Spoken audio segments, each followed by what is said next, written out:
If you've seen my last few work vlogs, you know I stick to a routine. I start my day with coffee, I get my 10,000 steps in, and I like to start my day with a clean desk before I make it all messy. If you're new here, my name is John and I'm a software engineer living in San Francisco that makes content for fun, so I hope you enjoyed today's video. Work has been busy but good. There's a few deadlines coming up, so I've been doing a lot of heads down work and bug fixing. I also started mentoring a college student as part of a program at Google, and it's been really eye-opening to the current state of the tech industry and how hard it is to get hired right now. In today's video, I'll be taking my own advice and practicing self-care and taking a break from work because I'm finally going on vacation. It's 2 p.m. right now and I'm done with work, which is really nice. I ended up just waking up at 5 a.m. today, super randomly. I didn't plan on doing it at all. And I couldn't fall back asleep, so I was just like, let me just work, because if I start early then I can end early, and I ended up getting a lot of stuff done. I'm really excited about this week because I'm gonna be traveling to LA for my friend's wedding, and not just LA, but like within the next month I'm gonna be in LA, Maui, and Japan, so super excited about that. So really busy, really stressful, but also like a lot of things to look forward to doing. I wanted to vlog this week just because there's so much going on, and I thought it'd be a good way to show how I balance working, traveling, creating content. Like I have boxes here because I got luggages sent to me that I'm going to be filming some content for, and like I have clothes all around just because I still need to pack. So kind of chaotic, but I think it'll be a good video. And I also wanted to just vlog more because I want to, you know, document my trip to LA and to Maui and Japan, and being able to like create really good memories, because the only way to get better at vlogging is to actually like sit down in front of a camera and vlog. So that's what I'm going to be doing today. If you see my channel for a while, you know that I usually use post-its and I have them all scattered over my desk because I like to use them as like a to-do list. But I recently got inspired to try out field notes, basically a pocket notebook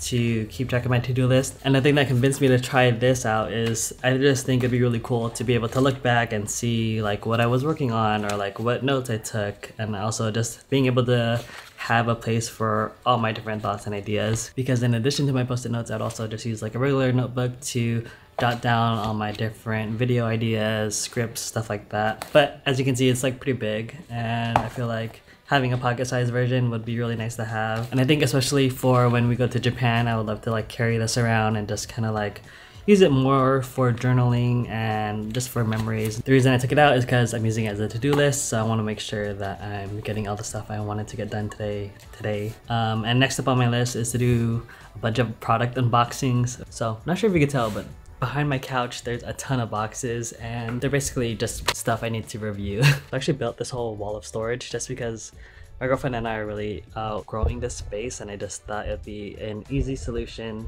or a quick temporary solution to our problem, which is probably needing to get a bigger space. But as you can tell, because I still have a bunch of products hidden behind my couch, didn't really help. Let's just begin. This is the first thing I wanted to unbox.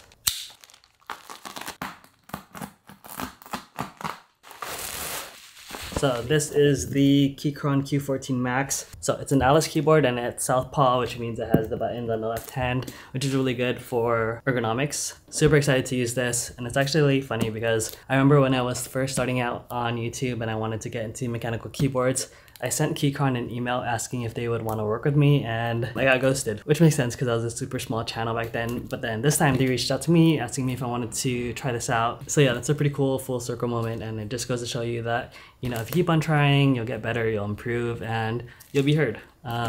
No, I don't know, not everything has to be so deep. Next up is going to be another package from Insta360. They've sent me Ace Pro X3, the Go 3S, and now they sent me a whole bunch of new stuff, which I'm really excited about. So this is their new 360 camera. It's the Insta360 X4, and I'm really excited about this. I really love using my X3, which is my first ever 360 camera, and this is the upgraded model, so even better. And what I really love about 360 cameras is that you can still enjoy the moment while you're filming. Like when I was out rollerblading with my friends for happy hour, all I had to do was just like hold the stick, and I was still able to, you know, still live in the moment and have fun rollerblading.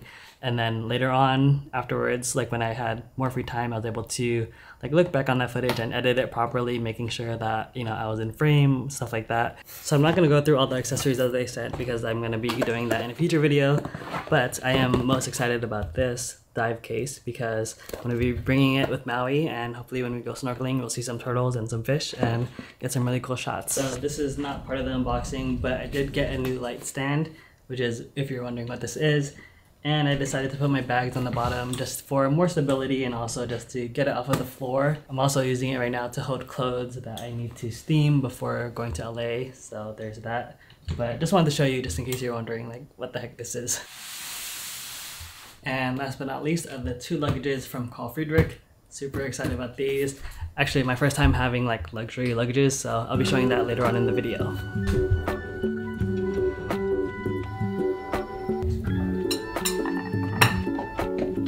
So I'm gonna make some matcha. I've been totally influenced by TikTok. It's been really nice to be able to make matcha at home because it's like $7-8 to buy matcha here in the city, and now I can just make it whenever I want for a fraction of the cost. Let's see. So yeah, if you've never made matcha before, I am definitely not an expert. So basically matcha comes in like this super powdery form. I would show you, but I know it's all gonna fall out because this is like a sifter. You want to first sift your matcha so that when you whisk it later, it won't be so bumpy and mushy. And I know this would look so much cooler if I had like an overhead shot, but there's no time for that. Now that it's sifted, I can start whisking. This is what you can use to whisk. I actually don't know what it's called, a whisker, but this is actually a single piece of bamboo, which is kind of cool. I also have a scale under here so that I measure everything properly. I heated up some water. You don't want to use boiling water. Why? I don't know.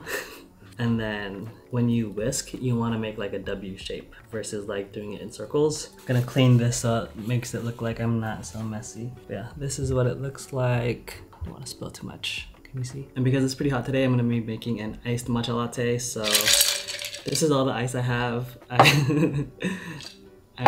One for me, one for my girlfriend, so just split it evenly in half. Also, I like oat milk in my matcha lattes. Now for the final piece. Just gonna drizzle in the matcha really slowly. And there you have it. A homemade iced matcha latte. Super fast, super easy, kind of messy, but I really like it. All right, now I gotta clean this up. That was good.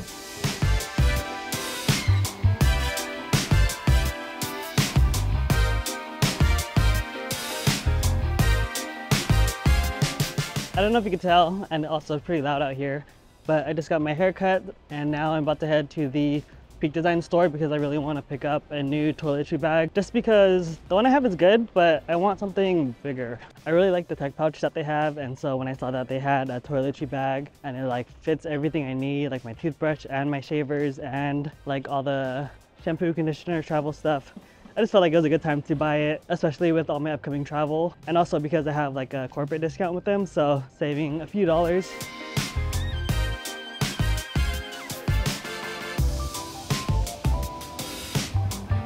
That was probably the easiest store pickup I've ever gone through, but bag secured.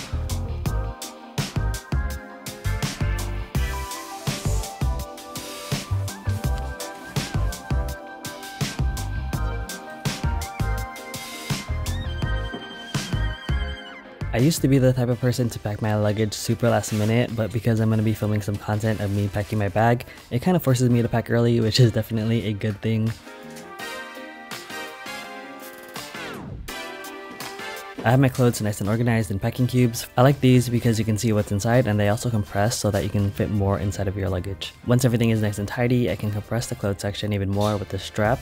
And here's my fully loaded toiletry bag, 10 out of 10, happy with my purchase. I want to shout out my friends at Carl Friedrich because they kindly sent this carry-on over to me. It's also my first time using a luggage that has locks instead of zippers, and I like it a lot because it's more secure and it gives me more peace of mind that my stuff is safe.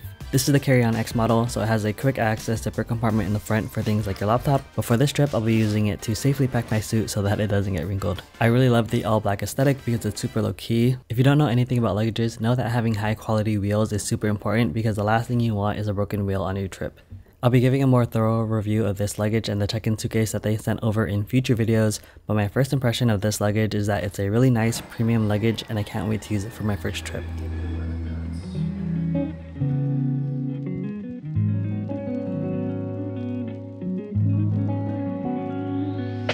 We got on the wrong bus to Perks. We wanted a bus. So now we gotta walk around, but it's good because we'll get our steps in. We found our car. So always gotta make sure you have video because you don't want to get blamed for any damage like this. Wide angle helps too. John opens the trunk. John lifts up bag and places bag in trunk. And up and down the Brevete backpack, and then grabs the black one that he got for free. The witch will put her backpack in. It's 9:23 right now, and we don't check into our Airbnb until 4 o'clock, and we didn't really plan anything to do. So I think we're gonna go to the Google office here, which is a really nice perk because if you are a Google employee, you can go to any of the offices around the world, and you know, they all have free food. So I guess we'll do that. I'm hungry. And then figure out what to do next. Alright, change of plans. We ended up switching cars because that one ended up being really dirty and low tire pressure. Going to the Google office in LA was super clutch because we were able to grab a quick bite, change our clothes, and have a secure place to leave our luggage for the day. This is the part of the vlog where I plan on showing you my entire weekend in LA. We made it to LA! It was honestly so much fun, but I didn't get that much footage because honestly I just wanted to live in the moment and hang out with my friends from college that I haven't seen in a long time. Looking back though, I do wish I captured more of my trip because it would have been so much fun to look back on. Like I said in the beginning, you'll only get better at vlogging by vlogging more, and this is definitely something I continue to learn. Thank you for watching, and I'll see you in the next one.